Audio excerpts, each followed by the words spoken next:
Le journal sur Al24 News, merci d'être avec nous pour ce rendez-vous d'information. Voici les titres. C'est le jour J pour la sélection algérienne de football. La finale du CHAN 2022 contre le Sénégal. Un premier titre de l'histoire en jeu pour l'Algérie. Ce tournoi qui s'achève ce soir a récolté tous les points de la réussite côté organisation, affluence des supporters et compétition. Le point avec nos envoyés spéciaux en direct du stade Nelson Mandela, Khadija Kdaoui et Faisal Salah.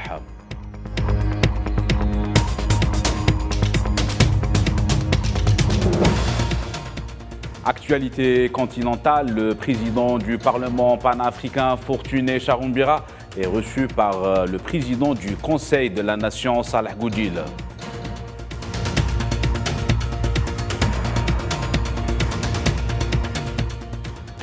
Dans l'objectif de la concrétisation des accords de Pretoria et pour la première fois après la ratification, le Premier ministre éthiopien Abiy Ahmed rencontre les représentants du Tigré.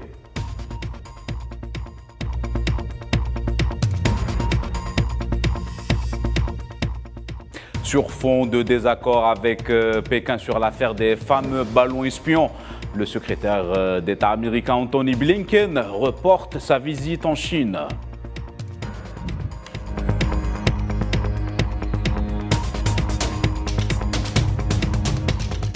Bonsoir à tous, c'est l'événement continental par excellence, la finale du CHAN 2022 entre l'Algérie et le Sénégal.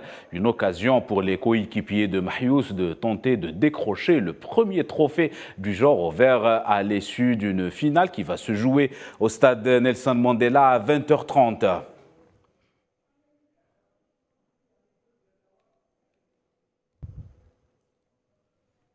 Et sans plus tarder, on fera le point avec nos correspondants au stade Nelson Mandela, Khadija Kdaoui et Faisal Salah. Je commence avec vous, Khadija, bonsoir. Bonsoir Amine. Bonsoir Khadija. Alors, un mot sur l'ambiance et beaucoup plus sur la cérémonie de clôture. Bonsoir Amine, bonsoir à tous nos chers téléspectateurs. Alors dans quelques instants, la cérémonie de clôture de cette 7e édition du championnat d'Afrique des joueurs locaux CHAN Algérie 2022 va commencer. Elle sera donnée aujourd'hui ici au stade Nelson Mandela dans quelques instants. L'ambiance ici au stade Nelson Mandela est magnifique. Les supporters sont venus en masse aujourd'hui pour assister à cette cérémonie de clôture, mais aussi à la finale qui opposera l'Algérie au Sénégal. Pour la cérémonie de clôture, elle sera en présence du président de la CAF, Patrice Motsepe, ainsi que plusieurs personnalités sportives, à l'instar de la star sénégalaise Hadj Diouf, ainsi que le ministre des Sports sénégalais, plus le sélectionneur algérien Djamel Belmadi et plusieurs internationaux sportifs. En tout cas, cette cérémonie de clôture sera la façade de ces Jeux ou de cette compétition. Très bien, merci beaucoup Khadija. Et de la cérémonie de clôture, on passe à la finale avec vous, Faisal. Alors à 90 minutes, les Verts seront confrontés au Sénégal. Les Lions de la Teranga ne sont pas là par hasard, Faisal. Quel match, quel classique. Les Lions de la Teranga sont pas là par hasard. Un parcours très particulier pour cette équipe sénégalaise. Après la qualification au premier de son groupe à Annaba, l'équipe du Sénégal a su comment se qualifier dans les matchs d'élimination directe. Aujourd'hui, on est à la zone mixte de la star sénégalaise Hadj Diouf qui parle de cette finale très importante. L'Algérie a réussi son CHAN et surtout, il faut le dire que le public algérien, c'était un public au nord. Plus d'un demi-million de supporters ont assisté au match du CHAN. Aujourd'hui, 40 000 supporters seront au stade de Nelson Mandela pour suivre d'abord la cérémonie de clôture qui sera avec la star internationale algérienne Zahou. Il y aura de l'Algérino. Il y aura aussi plusieurs surprises à la cérémonie de clôture. Mais le match sera décisif, très décisif. le match sera décisif.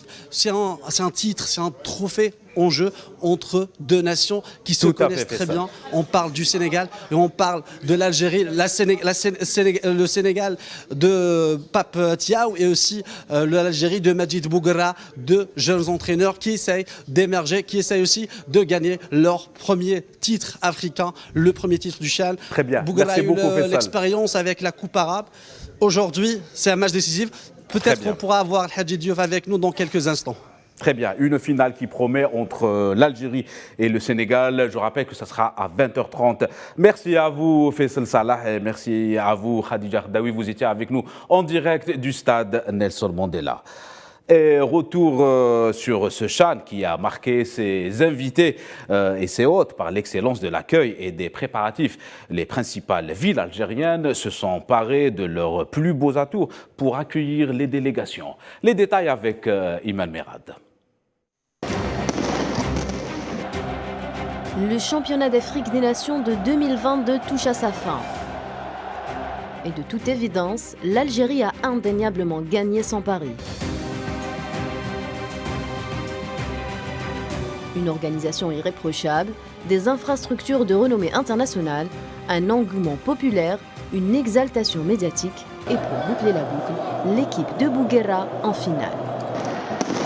À l'instar des Jeux méditerranéens d'Oran 2022, l'Algérie a mobilisé toutes ses ressources humaines et matérielles afin d'assurer le succès de cet événement sportif africain dans 4 villes algériennes, Alger, Oran, Annaba et Constantine. L'inauguration du stade Nelson Mandela, qui a abrité la cérémonie d'ouverture en présence du petit-fils de Mandela, une cérémonie avec d'édifiants tableaux artistiques et la présence d'artistes internationaux qui ont enflammé la scène, a contribué au succès de cette 7e édition du championnat d'Afrique des Nations.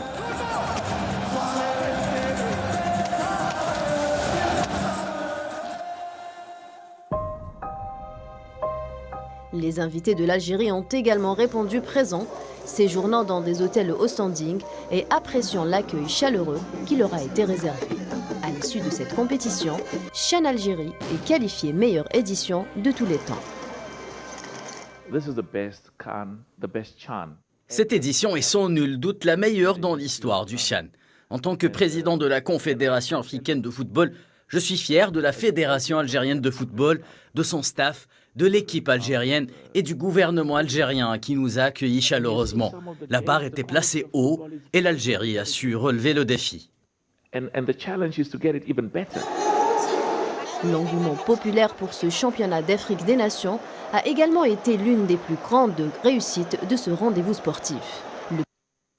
Et mesdames et messieurs, nous avons avec nous en direct la légende du football sénégalais, Hadji Hussein Diouf.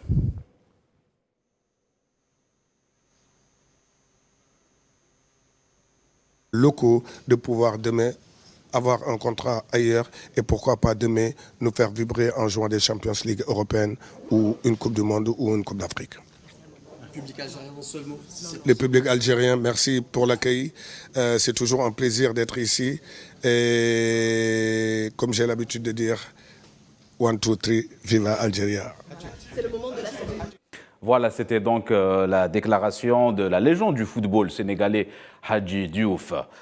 Le président de la Confédération africaine de football, Patrice Motsepe, est revenu sur l'excellente organisation de ce tournoi ainsi que tous les moyens déployés par l'Algérie avant et pendant le CHAN. Motsepe a remercié à cette occasion l'exécutif algérien et à sa tête le président algérien Abdelmadjid Tebboune pour avoir permis l'organisation de ce qu'il a qualifié de plus belle édition dans l'histoire du CHAN.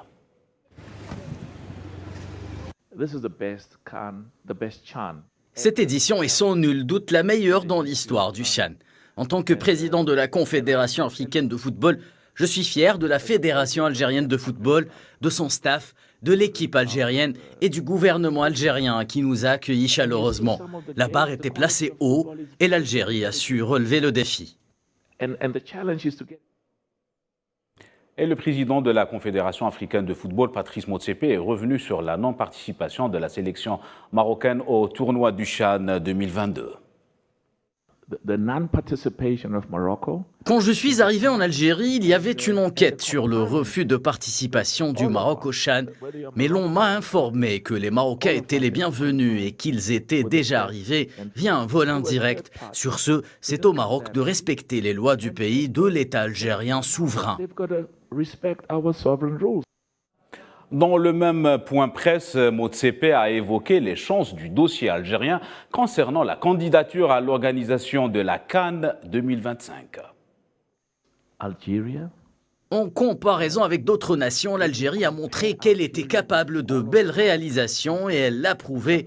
Et elle continue de prouver qu'elle peut organiser les phases finales de la CAN 2025. J'encourage l'Algérie et je suis très optimiste et confiant qu'elle peut réaliser un grand succès.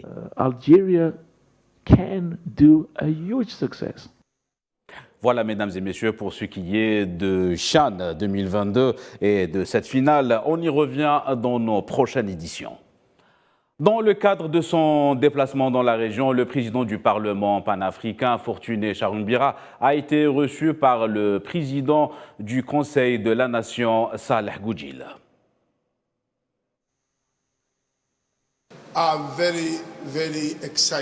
Nous sommes très contents et très enthousiasmés par notre visite en Algérie, car nous nous sentons comme chez nous. Nous avons eu un échange fructueux avec le ministre des Affaires étrangères et nous avons évoqué beaucoup de questions relatives à notre Parlement et au continent africain. J'ai rendu visite au camp sahraoui pour la première fois hier et les leaders du Parlement ont senti toute leur détresse et leur peine à cause de leur situation. Ce qui est sûr, c'est que la cause sahraoui n'est pas suffisamment partagée par le monde. Le président de la République arabe sahraoui et secrétaire général du Front Polisario, Brahim Ghali, a reçu vendredi soir le président du Parlement africain, Fortuné Charoumbira, à la résidence présidentielle dans les camps des réfugiés sahraouis. Les entretiens ont porté sur les développements de la question sahraoui au niveau régional et international et les positions africaines face à la question sahraoui, notamment les décisions issues des sommets africains.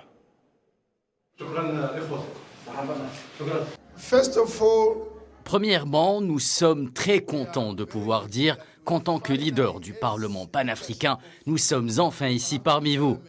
Nous sommes ici parce que nous avons été mandatés par les peuples africains à travers ce Parlement pour traiter tous les problèmes liés aux peuples africains. Nous sommes ici également parce que nous avons beaucoup entendu parler de votre situation et votre souffrance.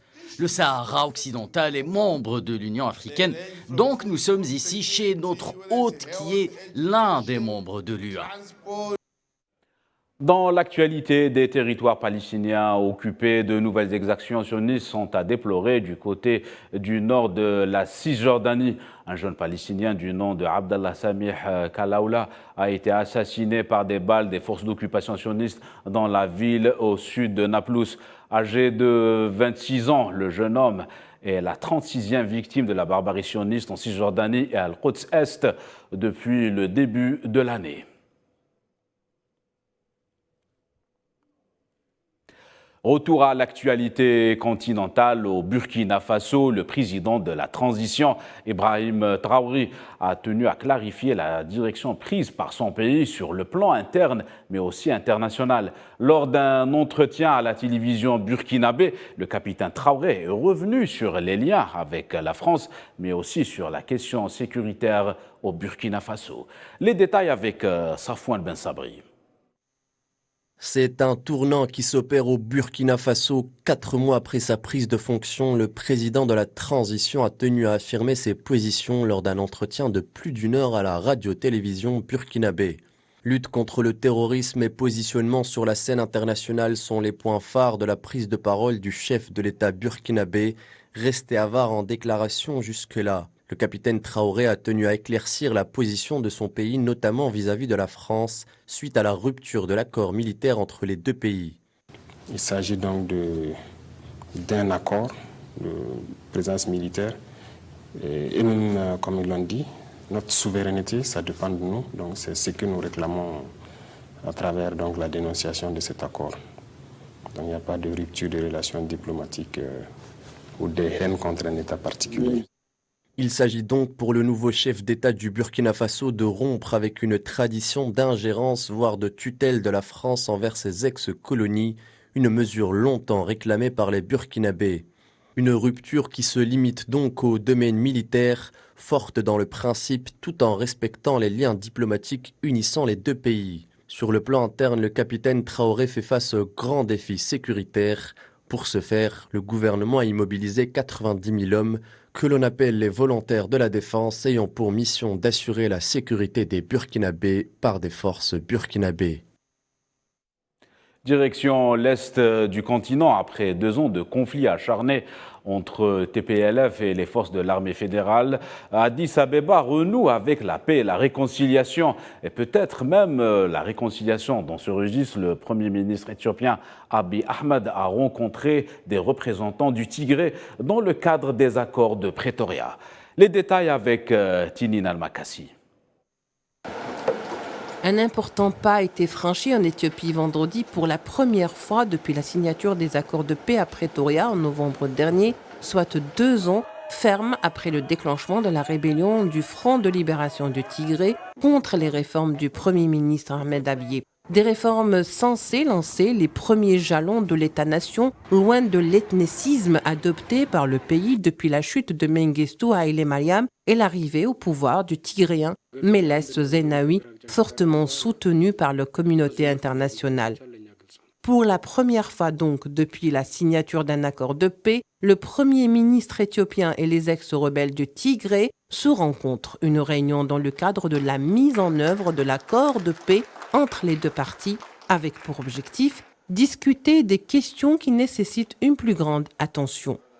Bien que ce pas soit sans doute la preuve d'un processus de paix qui se consolide, d'autres événements ont démontré que l'Éthiopie se dirige doucement mais sûrement vers cette paix appelée de ses voeux par les nations africaines, notamment la visite d'une importante délégation de haut niveau composée de représentants de la communauté internationale, notamment le médiateur de l'Union africaine, Uhuru Kenyatta, et des membres du gouvernement fédéral, ou encore le début du désarmement du Front de libération du Tigré.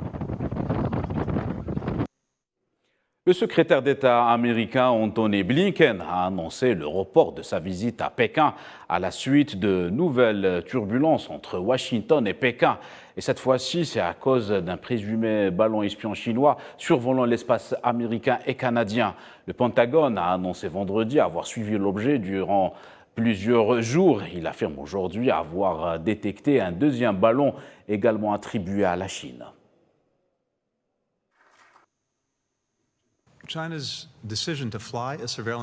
Nous avons pris la mesure que j'ai annoncée plus tôt dans la journée en reportant la visite prévue pour ce week-end. Entre-temps, nous resterons engagés avec la Chine jusqu'à ce que ce problème soit résolu. La première étape consiste à faire en sorte que le dispositif de surveillance quitte notre espace aérien. La Maison-Blanche annonce une nouvelle aide de plus de 2 milliards de dollars comprenant du matériel de défense antiaérienne. Le porte-parole du Pentagone, Pat Ryder, a indiqué à la presse que l'aide comprenait également des bombes de petit diamètre lancées depuis le sol, fabriquées par Boeing et Saab.